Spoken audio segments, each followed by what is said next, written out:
ओम सर्वमंगलमांगल्ये शिवे सर्वार्थे साधिके शरणे त्र्यंबके गौरी नारायणी नमोस्तुते। ब्रह्मरूपे सदानंदे परमानंद स्वरूपिणी द्रुत सिद्धि प्रदे देवी नारायणी नमोस्तुते। देवताओं के तेज से देवी का प्रादुर्भाव तथा महिषासुर की सेना का वध।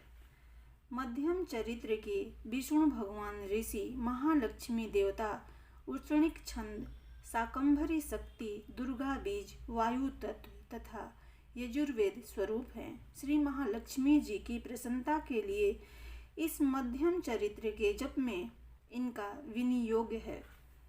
मैं उस भगवती महालक्ष्मी का भजन करता हूँ जो अत्यंत प्रसन्न मुख वाली कमल के आसन पर विराजमान हैं और जो अपने हाथों में रुद्राक्ष की माला, परशु, गदा, बाण, वज्र, कमल, धनुष, कुंडिका, दंड, शक्ति, खड्ग, ढाल, शंख, घंटा, त्रिशूल, पास एवं चक्र धारण कर रही हैं और महिषासुर का मर्दन करने वाली हैं। ऋषि बोले, प्राचीन काल में देवता तथा दैत्यों में पूरे 100 वर्ष युद्ध होता रहा।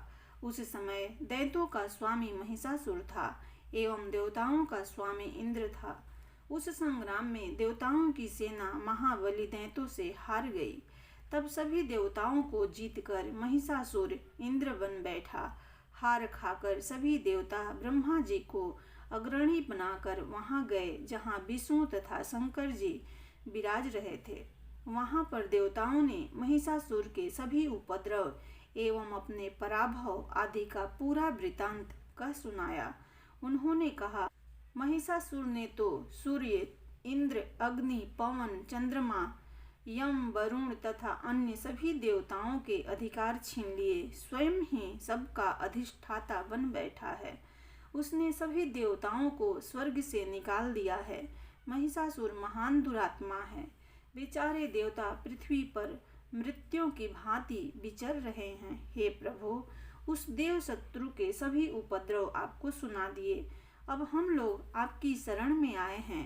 उसके वध का कोई विचार कीजिए। इस प्रकार भगवान मधुसूदन तथा महादेव जी ने देवताओं के विचार सुने तो क्रोध से उनकी भौहें तन गई, मुख टेढ़े हो गए। तब क्रोध से परिपूर्ण चक्रधारी विष्णु के मुख से एक महान तेज प्रकट हुआ। इसी प्रकार ब्रह्मा जी तथा शंकर जी के मुख से भी तेज प्रकट हुआ। दूसरे इंद्र आदि देवताओं के शरीर से भी महान तेज प्रकट हुआ। सभी तेज मिलकर एक हो गए। वह तेज पुंज इतना उग्र था मानो जलता हुआ पहाड़ हो। वहां देवताओं ने देखा उसकी ज्वालाएं सभी दिशाओं में फैल रही है। वह तेज पुंज सभी देवताओं के शरीर से प्रकट हुआ था। उसकी तुलना कहीं नहीं थी। जब वह एक हुआ तो नारी के रूप में आ गया। उसके प्रकाश से तीनों लोक भर गए। महादेव जी के तेज से उसका मुख प्रकट हुआ। यम के तेज से उसके केश उत्पन्न हुए। विष्णु के तेज से उस देवी की भुजाएं प्रकट हुई। चंद्रमा से दोनों स्तन, इंद्र के तेज से उसका कट्टी प्रदेश, वरुण के तेज से जंघा एवं उरु स्थल, पृथ्वी के तेज से नितंबों का प्रादुर्भाव हुआ। ब्रह्मा के तेज से दोनों चरण, सूर्य के तेज से चरणों की उंगलियां, वसुओं के तेज से हाथों की उंगलियां, कुबेर के तेज से नासिका का आविर्भाव हुआ। उसके दांत प्रजापति के तेज से प्रकट हुए।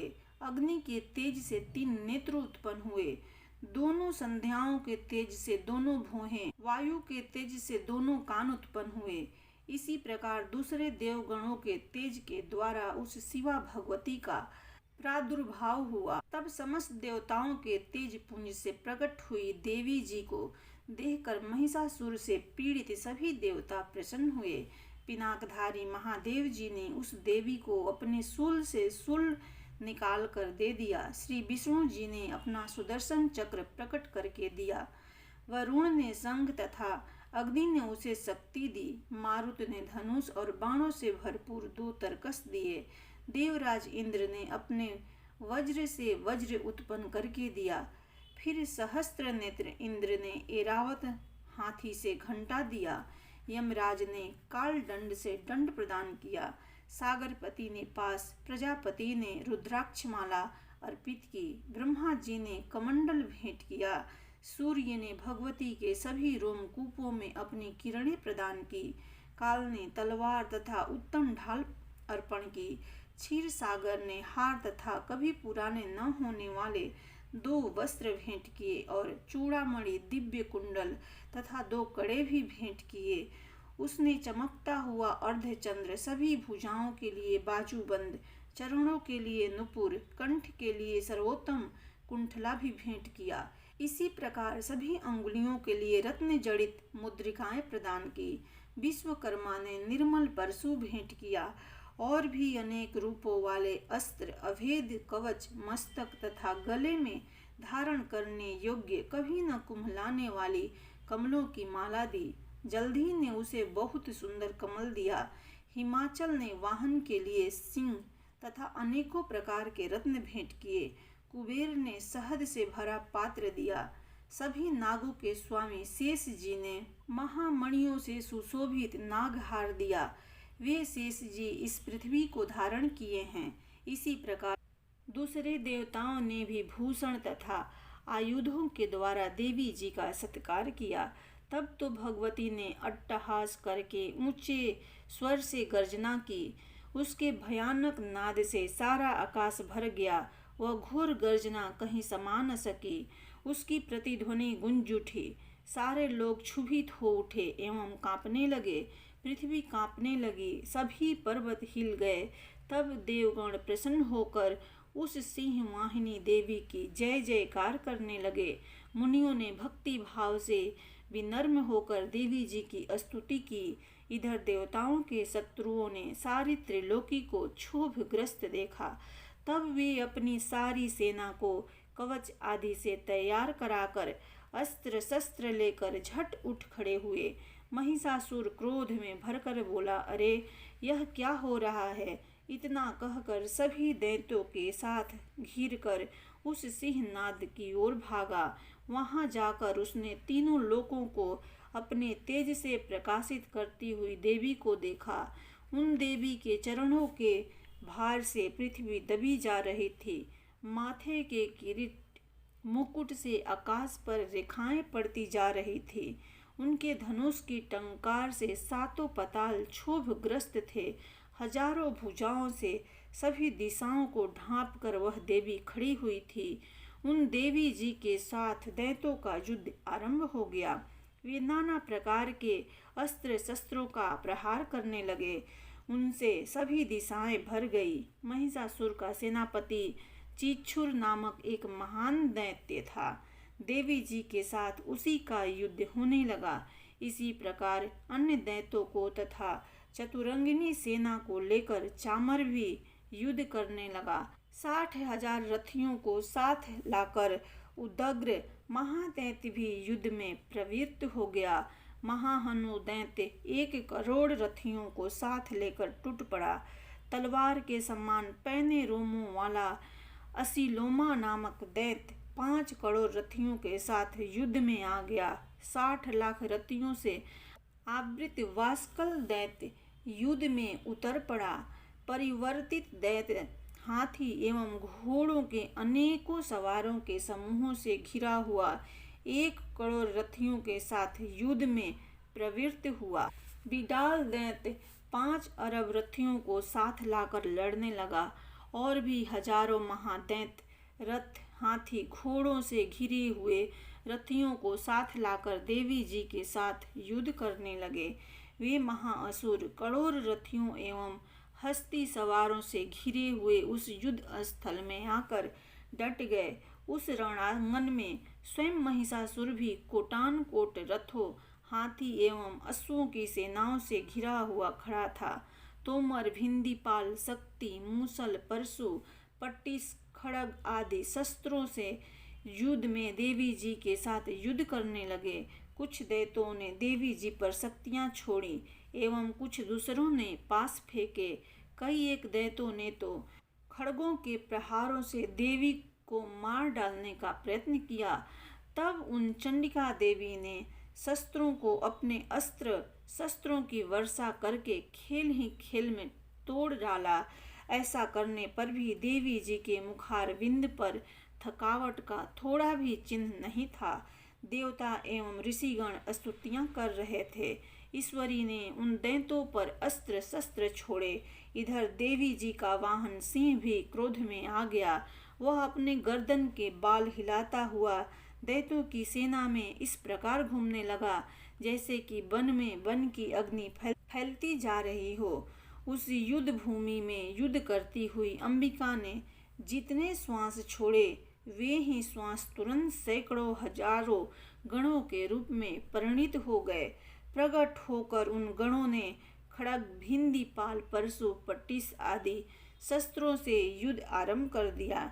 देवी जी की शक्ति से वृद्धि पाकर वे गण दैत्यों का नाश करने लगे। साथ में दूसरे गण नगाड़े, शंख आदि बजाने लगे। महती प्रसन्नता देने वाले उस युद्ध रूपी उत्सव में तो कुछ एक ने मृदंग बजाए। तब देवी जी ने त्रिशूल, गदा और शक्तियों की वर्षा से तथा तलवार आदि शस्त्रों से सैकड़ों महान असुर मार डाले। अन्य कितने एक दैत्यों को घंटे के भयप्रद नाद से मूर्छित करके मार कर गिरा दिया। मरे हुए दैत्यों को पास में बांधकर पृथ्वी पर घसीट डाला। इसी प्रकार दूसरे दैत्यों के तेज तलवार के प्रहारों से दो दो टुकड़े कर डाले। कितने एक तो गदा की चोट से घायल होकर पृथ्वी पर सो गए। मुसलों के प्रहार से कई रुधिर वमन करने लगे एवं कई एक शूल द्वारा वक्षस्थल फट जाने से पृथ्वी पर गिर पड़े। कितने एक दैत्य बाणों की वर्षा द्वारा युद्ध भूमि में काट गिराए। श्वेनबाज पक्षी की भांति आक्रमण करने वाले देव शत्रु दैत्य प्राण छोड़ने लगे। कितने एक दैत्यों की भुजाएं कट गई, दूसरों की ग्रीवाएं छिन्न भिन्न हो गई। अन्य दैत्यों के सिर कट गए, दूसरे मध्य से विदीर्ण हो गए। कुछ दैत्यों की जंघाएं कट गई और पृथ्वी पर गिर गए, और कुछ एक दैत्यों को तो एक भुजा, एक आंख, एक पांव वाला करके दो दो टुकड़े कर डाला।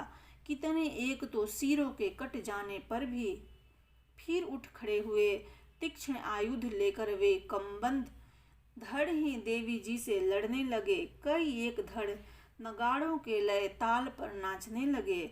सिर कटे कितने एक धड़ हाथों में तलवार, शक्तियां और रिष्टियां लेकर घूम रहे थे, और कई एक महाअसुर देवी को ठहर जा यह कहकर ललकारने लगे। मार मार कर गिराए हुए रथी, हाथी, घोड़े एवं असुरों की लाशों के द्वारा जहाँ महायुद्ध हो रहा था वहाँ पृथ्वी इस प्रकार भर गई कि आना जाना कठिन हो गया। वहाँ सेना एवं असुरों के रुधिरपात से रुधिर की बड़ी बड़ी नदियां बहने लगी। जगदम्बा जी ने एक क्षण में ही दैत्यों की महती सेना इस प्रकार नाश कर दिया जैसे कि लकड़ियों के बड़े ढेर को अग्नि जला देती है।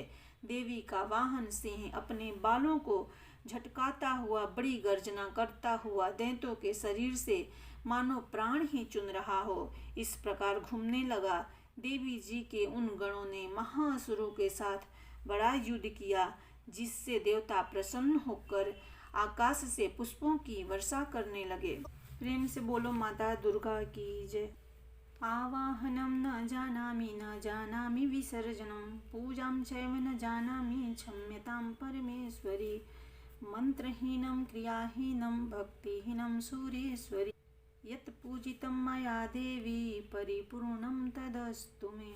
देहि सौभाग्यमारोग्यं देहि मे परमं सुखं, रूपं देहि जयं देहि यशो देहि द्विषो जहि। प्रेम से बोलो माता दुर्गा की जय।